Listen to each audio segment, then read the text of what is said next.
Alqoritmlərlə bağlı belə bir sual var.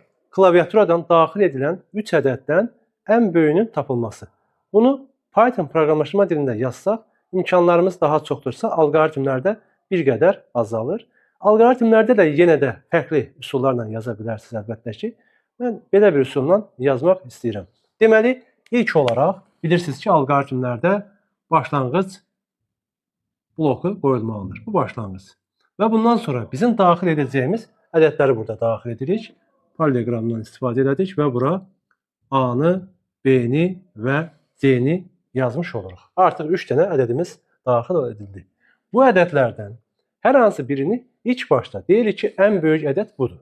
Yəni, məsələn, biz gəlirik bu şəkildə bir əməl bloku götürürük. Max dəyişkəni yazıram. Max bərabərdir A. Burada dəyişən adı max qoymağa ehtiyac yoxdur, hər halda bunu bilirsiniz. Max bərabər də tutaq ki, fikirləşək ki, bizim ən böyük ədədimiz A-dır. Hal-hazırda A ədədi. İndi A ədədi ilə mən digər ədədlərdən birini, deyək ki, B-ni müqayisə aparacağam. Əgər həmin bu B Max-dan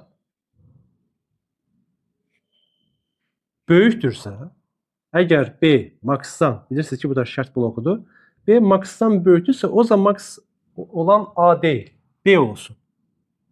Bu şəkildə bunu yazıram. İkisindən müqayisə apardım və burada yazdım ki, bu şəkildə Max bərabərdir B. Bunu yazdıq. Əks halda deməli elə A hələ ki böyükdür. Bu ikisindən sonra gəlirik bura. İndi artıq biz qərar vermişik. A ilə B arasında ən böyüyü tapmışıq. Ən böyük tapdıq, ya A qalır, ya da elə B qalır.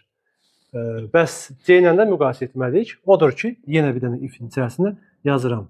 Görəsən, bu C böyükdürmü Max-dan? Artıq bu ikisi arasında ən böyük tapdığımıza görə C-ni bunların böyüyü ilə müqayisə apara bilirik. C Max-dan böyükdürmü? Bəli.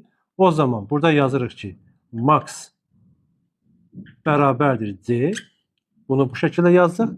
Əks halda deməli, artıq bu hissə dəyişməyib. Və bunu da bu şəkildə yazırıq. Bunları yazdıqdan sonra gəlirik burada ekranda Max-ı çap edə bilərik. Və buradan da alqoritm bitməlidir deyə bitirdik. Baxın, bu şəkildə yazdıq. 3 ədəd daxil elədik. Max və eyni zamanda digər ifadələrdə yoxladıq. Bu üsul ümid edirəm ki, xoşunuza gələcək. Növbəti videolarda görüşənədək. Hələlik.